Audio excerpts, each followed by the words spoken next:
Well, hello, guys. Uh, I had to kill this light right here because it keeps putting a burn mark in my video somewhere. So I had to kill that light.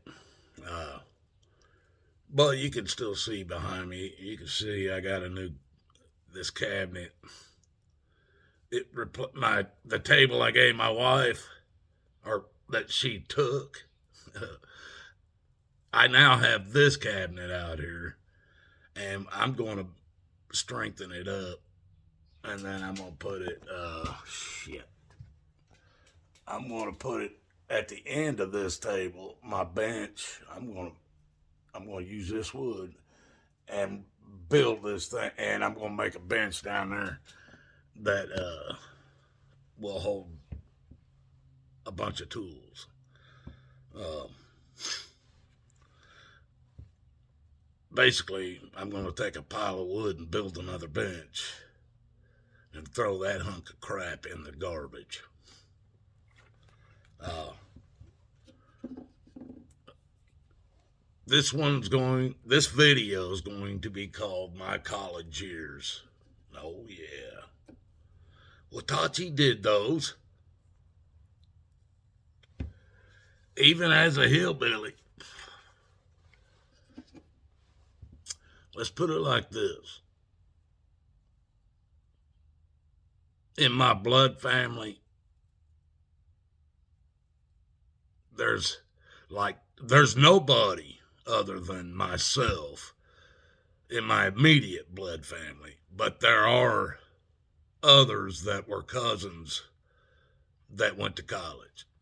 I was the first one to go to college and graduate with a degree and had a 3.9 or 8.9 grade point average after 3 years. I went for 3 years at night, folks. I didn't go to college like most of you did out of high school. Oh no. Oh man, shit. I did it years later, almost 20 years later. Most of you went to school at 18. Or no, I did go to college 20 years later. Matter of fact, most of you get out of high school at 18, go into college for 3 or 4 or 10 or 20 or 90 years, however long you go. Watachees didn't do that. Watachees graduated high school, went into the Army, got medically discharged. I didn't get kicked out. They didn't give me no choice. They said you couldn't handle it. So they sent me home. I went. I started college at 38 years old, folks. Now, I've told this story before. The only reason I went to college is because my daughter graduated when she was nominated in the top 5%. This was out of Mesa, Arizona. But my daughter, when she graduated high school, she was in the top 5%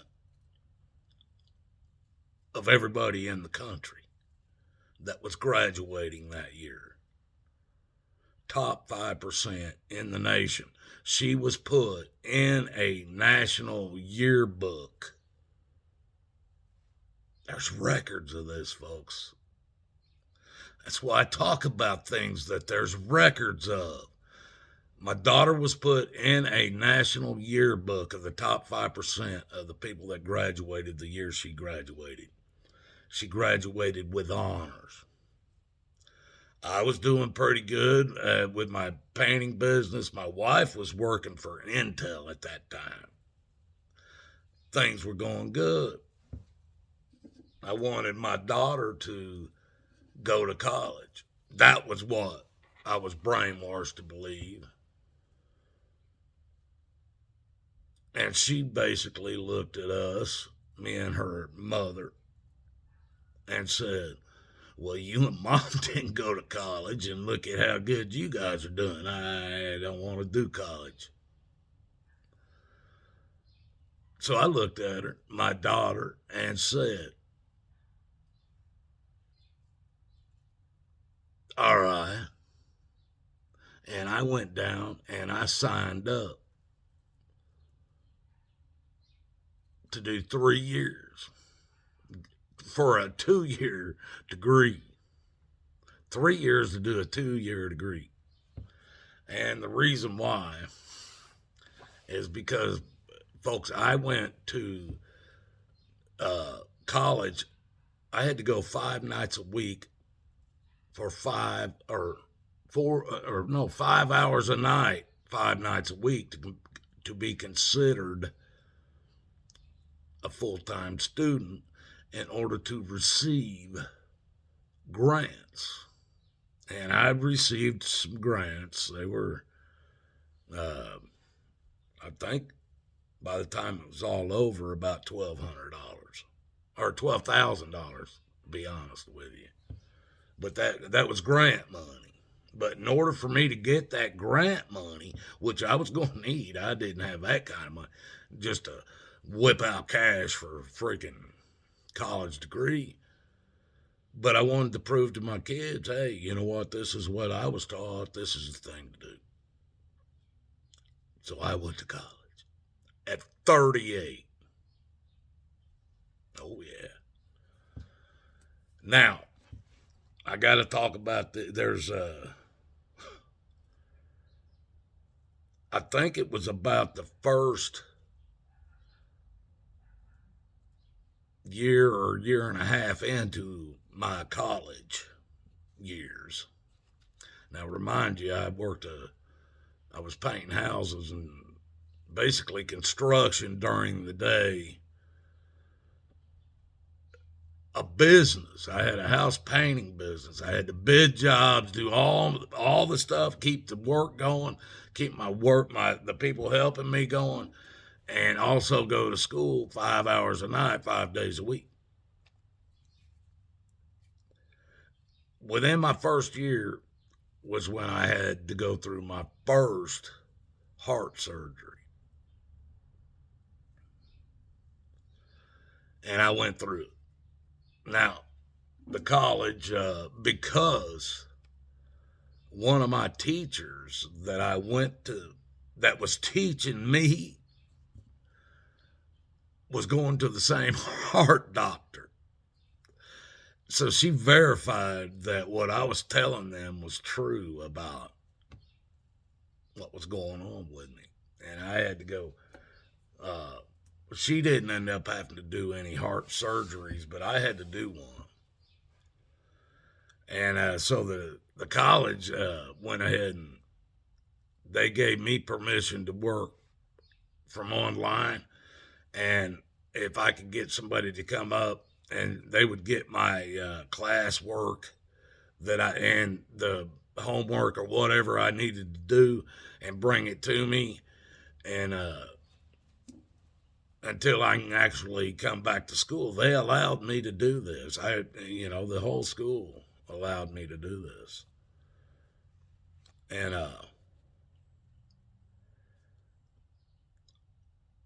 one of the professors. Now this is after I've done went through my first heart surgery. I'm not working, but I was able to. I told them, you know what, I'm able to come back to class, but I can't be parking 4 blocks away and coming in there. So the security of the school that I went to, I went and talked to them about it. And they said, well, seeing as how you're coming up here at night and going to school, the head of the security told me, look, we're going to give you, there's a parking spot right over here. It's actually where the teachers and the professors and everybody parks. But we're going to let you have that parking spot because it's closest to all your classes. So we're going to do that for you if you want, because they said you can stay home and keep doing this. I didn't want to do that. I wanted to go in there to do it because if I had questions, I had people I could ask.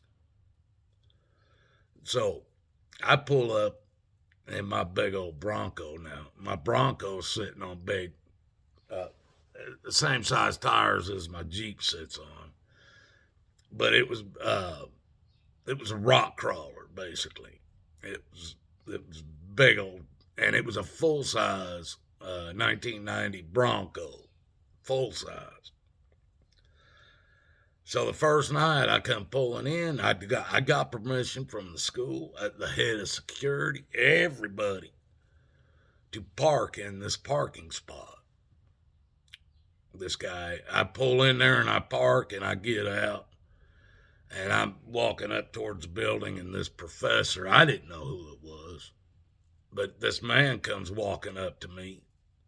I'm about 10 years younger than him, at 38, around 40 years old somewhere. He's probably in his 50s something, you know. He comes walking out and he looks at me and he says, "Get in that truck and get it out of here. This is teacher parking and teacher parking only." I said, "I understand that, sir." I go, I got permission from the school, from the head of security. I gave him the head of security's name. They gave me permission to park here. I didn't give him any other reasons or anything. And he said, "Well, I don't care who gave you permission to park over here. This is teacher parking. And if you don't remove it, it won't be here when you come out." And I said, all right. Well, I'll tell you this. I walked right straight up to him and looked him dead in the eye, and I said, "I'll tell you this.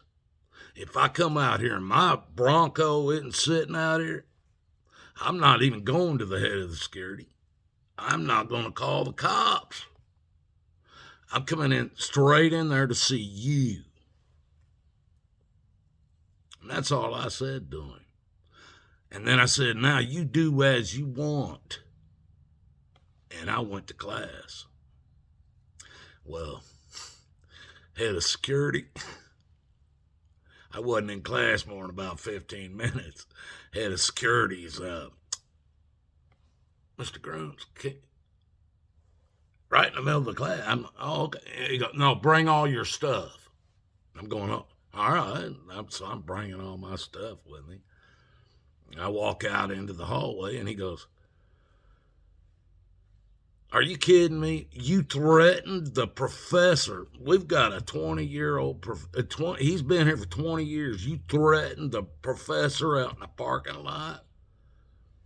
I'm going, "Threaten? Who did I threaten? I ain't threatened nobody on this property."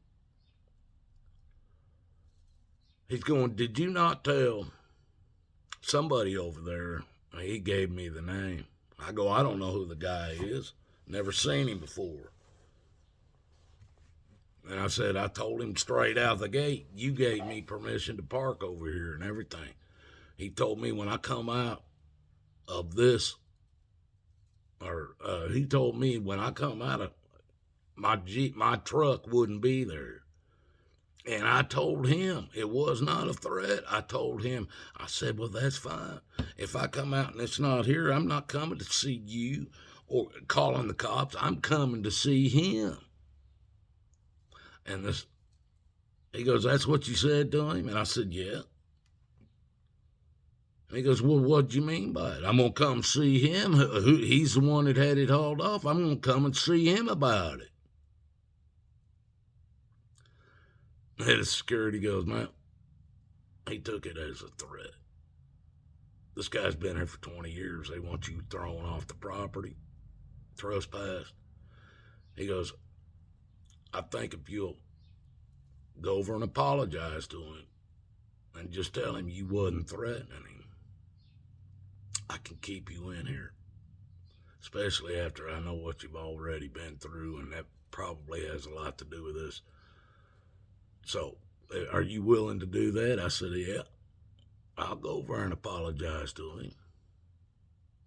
And we walked over there, and I told the guy, I said, hey, I wasn't threatening to harm you in any way. I just told you if you was going to have my truck hauled off, I was going to come and see you about it. You would be the one that had it hauled off, right? And I talked to him for a minute. He go, well, yeah, but the way you said it. Well, he took it the way I meant it. I just had to cover my butt because I'd already been halfway through this. Now, the armed invasion. I call this the armed invasion. I had a buddy. He knew I was going to school for a lot of artistic things because I do have a degree in web page design and graphics design, folks. I was learning how to code web pages before you guys, before it was drag and drop shit. So my buddy came to me. He was dying of cancer.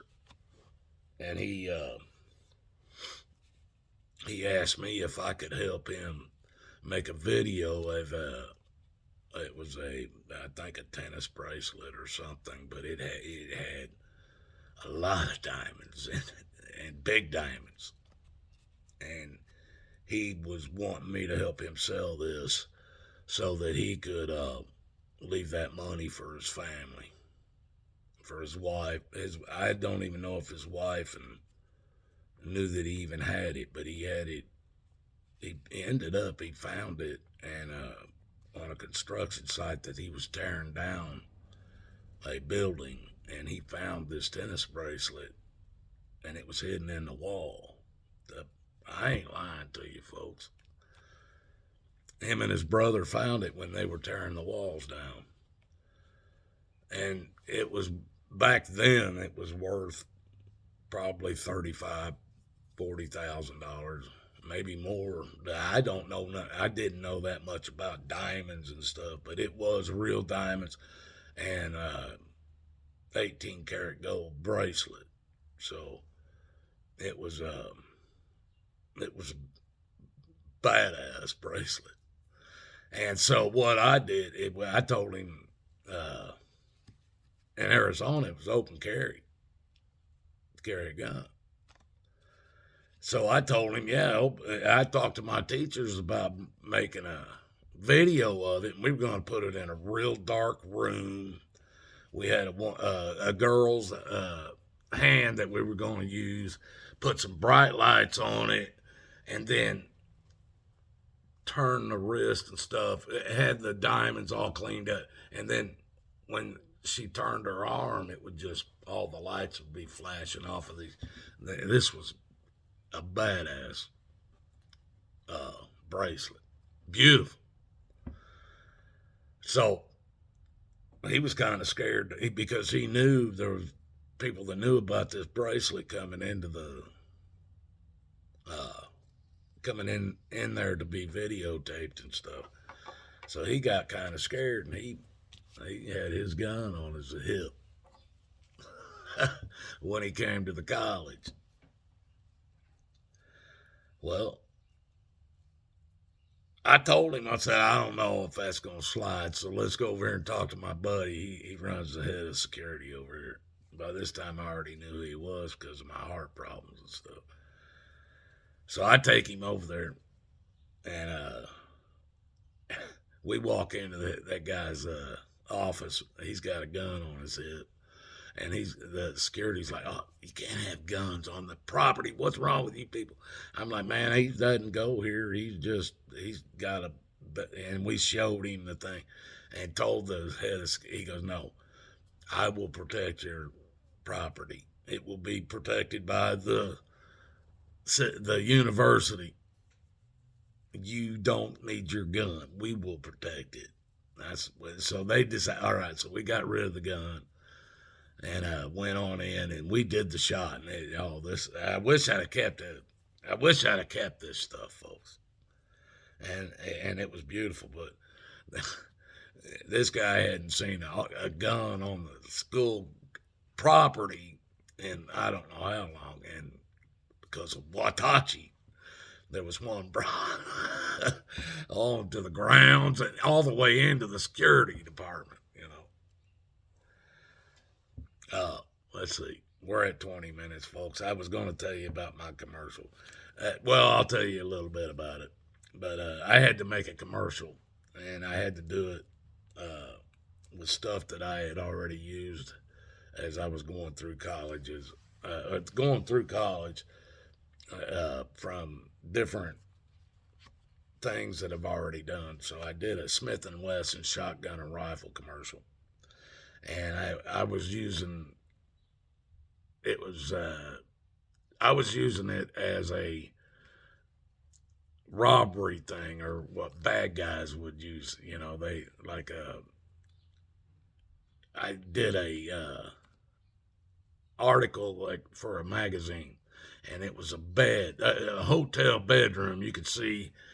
I even had the window open, the blinds open. I mean, on the window there was a bed and a place for a TV, you know, like a desk area. But you could see out the window, and it had the motel sign out there. But on the bed was the shotgun, the Winchester shotgun, bag of money, mask that somebody would have worn a robbery. Nobody's in it. It's just a shot of this motel room, and even the escape part on the door and everything, and for fires or whatever, and all this stuff laying on the bed. That was my commercial, but I had to shoot a real commercial, make it look real.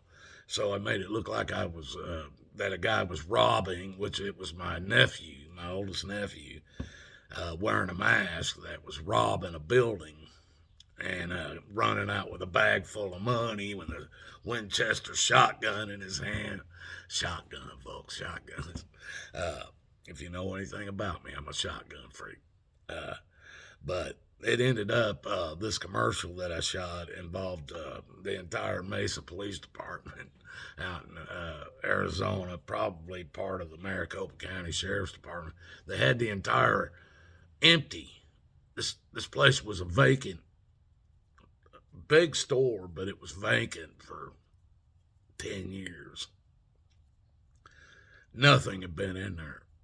And I had this camera that the school gave me that was about I think it was like, they told me, I heard anywhere from 35 to 60 some $1,000 camera. All the equipment I needed to shoot this commercial and make it look real, you know. And I was doing all these shots, and my entire commercial had cops in the background because somebody saw my nephew running around a corner that I was shooting him with a camera as he come around the corner with a mask on, bag of money, and a shotgun in his hand running up to a car, you know. We even used his car in the commercial.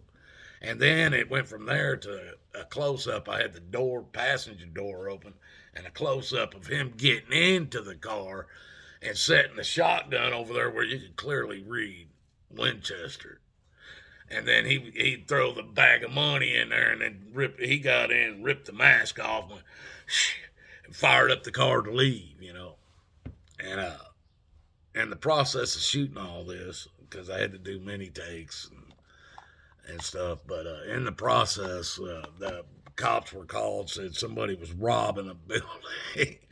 They still were there. They got guns and masks and bags, and by the time the cops showed up, they ended up realizing what it was. They didn't. Once they saw this big ass camera equipment shit I had out there, they realized what it was. But I couldn't cut them out of the commercial. They had done surrounded the whole place. So my teacher, that I had to turn this into, we're showing it to the whole class, and by the time we're done, he goes, one question.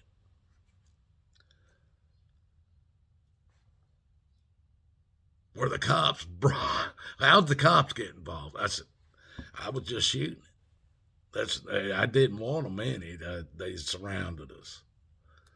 And my teacher asked me at the end of the class, when I'd done, he done graded me on everything. And he asked me, hey, you mind if I use your video to teach my class? And well, yeah, no problem. I'll give you I'll sign anything you need to use it. And I said, but wait a minute, you told me this wouldn't work. He goes, well, I want to teach them on what not to do.